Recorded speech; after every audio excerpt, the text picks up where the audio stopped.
था, लेकिन मुझे भीड़ में से मुख्यमंत्री ओएसडी बना करके लेके चले गए। तो ऐसी कल्पना कभी किसी ने करी थी? आप किसान के बेटे हैं, किसान नहीं करी है आपने, कर भी रहे हो, तो किसान की थोड़ी सी बात हो जाए कि जल भराव बहुत बढ़ गया था, कुछ गाँव में अभी भी पानी है। सीडीएस इंटरनेशनल स्कूल मुंडाड़ में हरियाणा के मुख्यमंत्री के ओएसडी वीरेंद्र बड़खालसा पहुंचे हैं। उनका यहां पहुंचने पर स्कूल प्रशासन की ओर से भव्य स्वागत किया गया। आपको बता दें कि स्कूल में खुशहाल कंप्यूटर लैब का उद्घाटन किया गया है। कार्यक्रम में भिवानी बीजेपी के जिला अध्यक्ष वीरेंद्र कौशिक, विवेक मुदगिल, नरेंद्र तालू, सरपंच हर्षवीर ढूल, स्कूल संस्था के अध्यक्ष राम कुमार मान द्वारा अभिनंदन किया गया है। नमस्कार दोस्तों, मैं आपका अपना ललित भारद्वाज। आप देख रहे हैं हरियाणा पोल खोल न्यूज। इस समय हमारे साथ हैं हरियाणा के मुख्यमंत्री के ओएसडी वीरेंद्र बड़खालसा। ओएसडी तो है। हाँ, मैं किसान परिवार में जन्मा था और सामान्य ग्रामीण परिवेश से आकर के और समाज के अन्य क्षेत्रों में काम किया था। किसानों में विशेषकर मेरा काम मैंने किया था। तो सर, आज सीडीएस इंटरनेशनल स्कूल में आप पहुंचे हो। भिवानी और हिसार जिले की सीमा पर ये स्कूल है और बहुत बड़ा नाम भी कमा रखा है सर। देखो, स्कूल हमारे यहाँ पर वास्तव में सेवा का एक केंद्र के रूप में माने जाते थे, जो समाज के लिए काम करते थे। लेकिन अगर हम देखते हैं तो बड़ी मात्रा में स्कूलों को एक व्यापार की दृष्टि से देखने लगे। लेकिन जैसे मैं यहाँ स्कूल में आया हूँ और यहाँ का मैंने जिस प्रकार का एक आचार विचार, इन लोगों का जो व्यवहार यहाँ पर देखने को मिला, तो आज भी ये उसी परिपाटी को लेकर के चल रहे हैं कि जहाँ समाज और देश का काम करने के लिए और अपने उन जीवन मूल्यों को, आने वाली उन परंपराओं, उन बच्चों के अंदर ये जो डालने का जो काम कर रहे हैं, हमारी जो संस्कृति है उसको एक तरह से उन बच्चों के खून में और उनके आचार विचार व्यवहार में ये लोग डाल रहे हैं। तो मैं सबसे पहले तो स्कूल के इस प्रशासन को और इस व्यवस्था को मैं आभार व्यक्त करता हूं कि वो इस विषय को चलाते रहे। दूसरा, आज जो इन्होंने जो काम किया है वो उसी का एक प्रमाण है कि ये खुशहाल सिंह दहिया कि जिन्होंने गुरु तेग बहादुर जी के शीश की रक्षा करते हुए और अपना शीश मुसलमानों के हाथों कटवा दिया था, मुगल सेना के हाथों से। तो ऐसे महापुरुष, जो एक दबा हुआ इतिहास जो इस सरकार ने, माननीय मनोहर लाल जी जब उस समय मुख्यमंत्री थे और आज माननीय नायब सिंह जी प्रदेश का नेतृत्व कर रहे हैं, तो उन्होंने एक बहुत बड़ा काम शुरू किया हुआ है महापुरुषों के विचार प्रसार योजना के माध्यम से, कि जिस भी परिवार की, जिस भी व्यवस्था की और कोई परंपराएं जो होती हैं, जो वो बाधित हो जाती हैं, तो जो परिवार है या वो व्यवस्था खराब खत्म हो जाती है। तो हमने महापुरुषों के और आज विचारों को आगे नई पीढ़ी में लाने के लिए और ऐसे कितने ही महापुरुषों को हमने इतिहास को तरह निकाल करके और लोगों के आगे लेके जाने का हम लोग काम कर रहे हैं। उसी के माध्यम से आज मैं यहाँ पर पहुँचा था। सर, युवाओं की बात करी जाती है, आज आप आए भी हो, बच्चों को संबोधित किया है, तो हरियाणा के लाखों जो बेरोजगार युवक की बाट देख रहे हैं, सीएट का रिजल्ट कब तक आएगा? ये एक जो प्रश्न है ना, ये वहाँ एक इसके लिए एक विभाग तय है और वहाँ की उन व्यवस्थाओं के हिसाब से वो लोग काम करते हैं। मैं बस आपको इतना ही बता पाऊंगा कि यहाँ ये जो व्यवस्था है, मैंने जिस प्रकार से बताया कि अपने उन जीवन मूल्यों के हिसाब से चलने वाली व्यवस्था है। मैं एक किसान के घर में पैदा होकर के, और मेरा राजनीति से, मेरे परिवार का या किसी भी कुनबे का कोई वास्ता नहीं था, लेकिन मुझे भीड़ में से मुख्यमंत्री ओएसडी बना करके लेके चले गए। तो ऐसी कल्पना कभी किसी ने करी थी? आज मैं ऐसे हजारों लाखों परिवारों की गिनती इस पूरे प्रदेश के अंदर करा सकता हूं कि जिन्होंने कभी ये कल्पना नहीं करी थी कि उनका सरकारी नौकरियों में नंबर आ जाएगा, और एक नैरेटिव बना दिया था कि नौकरी कौन लगेगा? जो बड़े बड़े नेताओं की पांत तोड़ने का काम करेंगे, जो बड़े बड़े नेताओं के हुक्के भरने का काम करेंगे, जो बड़े बड़े नेताओं को खरीदने का और बेचने का काम करेंगे, उस प्रकार के लोगों को नौकरियों में काम मिलता था। एक पारदर्शी व्यवस्था खड़ी करी है, 100% पारदर्शिता के साथ नौकरी आएंगी। डेट आगे पीछे हो सकती है लेकिन मिलेगी पारदर्शिता के साथ।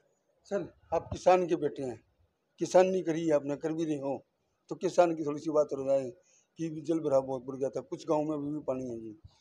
देखो, आप पिछले रिकॉर्डों को निकाल करके देख लेना।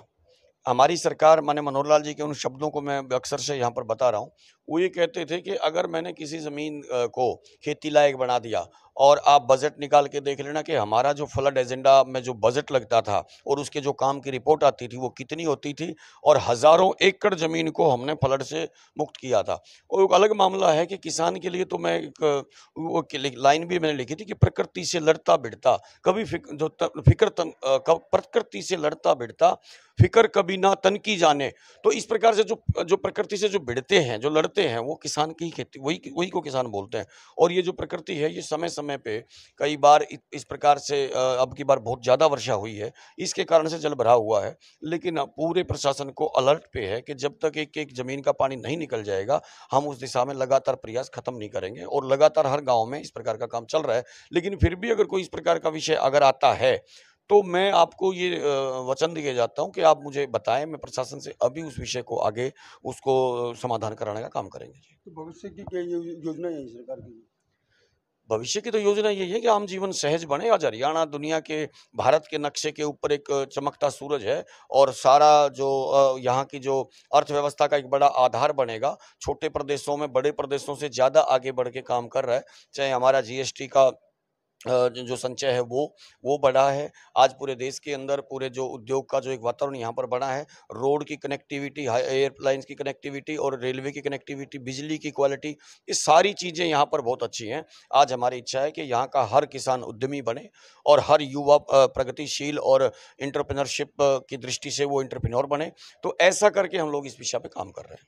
सर, इसके अलावा आप यहाँ पहुँचे हो, आपका स्वागत भी किया गया और कहीं न कहीं संस्था में आप पहली बार दिखे यहाँ? नहीं, मैं तो फर्स्ट टाइम ही आया था। मैं आया था तो मेरे पास समय था, तो मैं चाहता हूँ कि एक एक मिनट हमारा प्रयोग हो। तो हम सुबह 8 बजे तैयार होके यहाँ पे, रात में 11 बजे मैं यहाँ पहुँचा था। 8 बजे इस विद्यालय में आ गए और अब अपना जो मेरा जो यहाँ का वर्किंग काम है वो मैं सर, करूँगा। एक बात हो रही जी, मैं सुन रहा था, थोड़ा लेट हो गया था, जब आप बच्चों को संबोधित कर रहे थे, कविता गाई थी, बहुत बढ़िया कविता थी, एक बार सुना देते सर। मैं एक कविता जो हम बचपन से ही बोलते हैं कि देश समय देता है सब कुछ, हम भी तो कुछ देना सीखे। सूरज हमें रोशनी देता, हवा नया जीवन देती है, भूख मिटाने को हम सबकी धरती पर होती खेती है, औरों का भी हित हो जिसमें ऐसा हम कुछ करना सीखें। यानी अगर हम जीवन की देखेंगे ना, मूल तत्व देखेंगे जीवन का, तो हम देने के लिए पैदा हुए हैं। इस धरा को हम क्या दे करके जाएंगे? यहाँ से कौन लेके तो कोई जाता ही नहीं।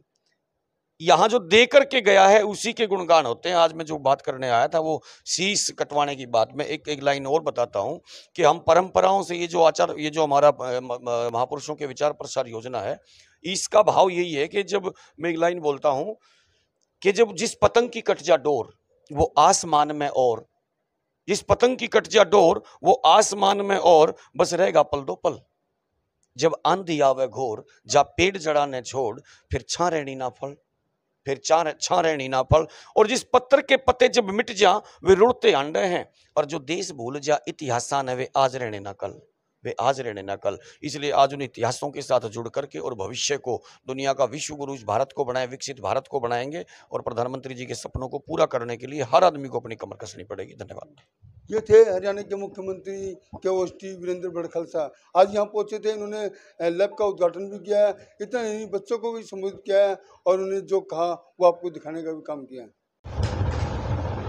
हमारे साथ जुड़ चुकी है CDS इंटरनेशनल स्कूल की जो प्रिंसिपल है मैडम प्रवेश डूल, तो उनसे बातचीत करेंगे। आज कार्यक्रम था उसको लेकर। मैडम नमस्कार जी। नमस्कार सर, आपका CDS के प्रांगण में बहुत बहुत स्वागत।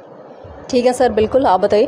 तो मैडम जी, क्या कार्यक्रम था? जो OSD साहब भी आए थे और जिला प्रधान भी, काफ़ी लोग आए थे यहाँ अचानक। जी सर, आज CDS के लिए बड़े सौभाग्य की बात है कि यहाँ OSD Shri Virender ji Badkhalsa OSD to CM Haryana सरकार यहाँ आए और उन्होंने CDS में जो हमारी कंप्यूटर लैब है उसका अनावरण किया और उनका नाम जो अमर बलिदानी श्री कुशाल सिंह जी दैया रहे उनके नाम पे किया है। और बच्चों को उन्होंने वास्तव में बहुत अच्छे से मोटिवेट किया, हमारी सभ्यता और संस्कृति से परिचित कराए, हमारे जितने भी अमर बलिदानी रहे उनके बलिदान के बारे में बच्चों को बताया। और सीडीएस में जहाँ तक है वैल्यू एजुकेशन को बहुत इंपॉर्टेंस दी जाती है। हमारे भी बहुत सारे बच्चे विदाउट इन्विजिलेटर पेपर देते हैं और ये एक बहुत बड़ी मिसाल है आज के दिन सेल्फ कंट्रोल को लेके कि किस तरीके से वो अपने ऊपर सेल्फ कंट्रोल रखते हैं और चीटिंग के लिए बिल्कुल भी उनका मन नहीं करता। इस तरीके से वो सेल्फ मोटिवेटेड हैं। बहुत सारे हमारे जो बच्चे अपनी पॉकेट मनी से गौशाला के लिए हर महीने जितना भी बनता है 10 रुपये हमने मैक्सिमम रखा है उसके लिए दान करते हैं और हर महीने हमारे बच्चे according to their birthdays visit करते हैं गौशाला में और वहाँ जाके दान दे के आते हैं। और जैसे अपने बर्थडे पे भी वो प्लांट्स लगाते हैं, प्लांटेशन वो करते हैं। इस तरीके से टॉफ़ीज़ और ये सब अलाउ नहीं है स्कूल में। तो हमारे बच्चे वास्तव में सभ्यता और संस्कृति से जुड़े हुए हैं और इसी के तहत जो आज हमारा कार्यक्रम था बच्चों को एक मोटिवेशन देने के लिए, एक सभ्यता और संस्कृति से जुड़ने के लिए, तो वो एक कोशिश हमारी रही। और बहुत बहुत धन्यवाद Shri Virender ji Badkhalsa OSD to CM Haryana सरकार की, वो हमारे यहाँ आए और उन्होंने बच्चों को मोटिवेट किया और बच्चों को देश की जो प्राचीन सभ्यता संस्कृति, हमारे जो बलिदान रहे महापुरुषों के, उनके बारे में अवगत कराया। वह मेहनती अध्यापक और आज हम सबके बीच पहुंचे हमारे मार्गदर्शक, हमारे प्रेरणा स्रोत,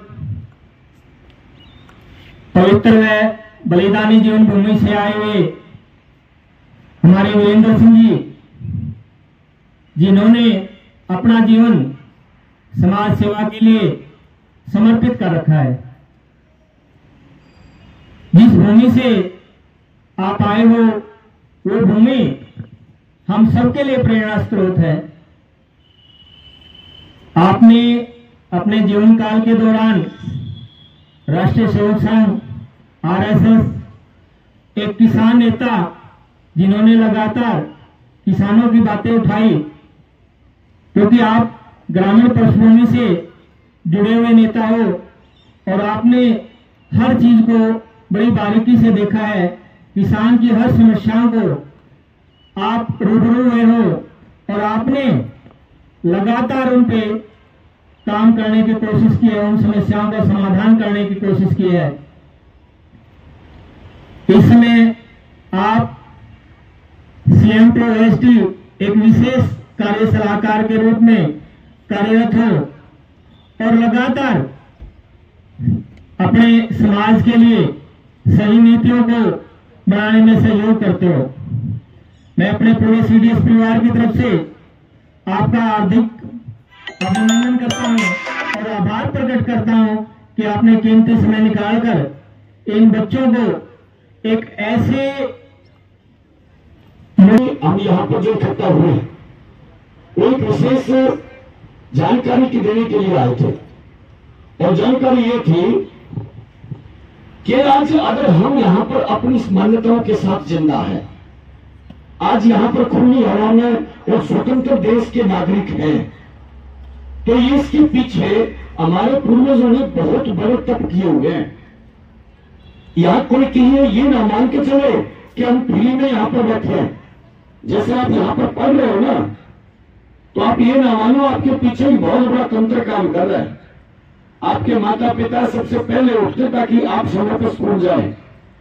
यहाँ पर जो स्टाफ है, जो ड्राइवर होंगे, जो अंदर नॉन टीचिंग स्टाफ है, वो रात में तैयारी करके यहाँ पर पहुंचते होंगे। और आप लोग अच्छे से अपना शिक्षा अध्ययन करें तो इसके पीछे बहुत बड़ी ताकत लगती है। अरे धरती पे कुछ फ्री जाते हैं ना, ये फला चीज फ्री में मिलेगी, ये चीज फ्री में मिलेगी। इस धरती पर दुनिया में कुछ फ्री में नहीं मिलता, ये बात ध्यान रखनी है। कोई भी चीज दुनिया में फ्री में नहीं मिलेगी, सबके लिए संघर्ष करना पड़ता है और जो संघर्ष नहीं करते वो निपट जाते हैं। इसलिए एक बार इस देश के अंदर और मुगलों का शासन हो गया और यहां पर लोगों ने कहा कि इस देश के ऊपर कब्जा कैसे करें। तो कब्जा ऐसे होगा कि इन लोगों का जो मूल विचार है ना, इन लोगों की जो संस्कृति है उसको छीन लो। और ऐसे करके देश की संस्कृति को छीनने का एक बहुत बड़ा कुचक्कर चला। औरंगजेब ने कह दिया कि भाई धर्म छोड़ दो, हिंदू और सब मुसलमान बन जाओ। और सब मुसलमान बन करके और उसके बाद इसमें एक मुसलमान शासक और पूरा शासन स्थापित हो जाएगा। तब गुरु तेग बहादुर जी ने और उनके पास जो कश्मीर के जो विद्वान थे वो पहुंचे कि गुरुजी एक ऐसा पत्र आया है। और वो पत्र गुरुजी के पास जब आया तो गुरुजी ने कहा कि भाई कोई बलिदान चाहिएगा, किसी महापुरुष की बलिदानी चाहिएगी। तो बोले भाई बलिदान कौन देगा और महापुरुष कौन है ये कौन तय करेगा।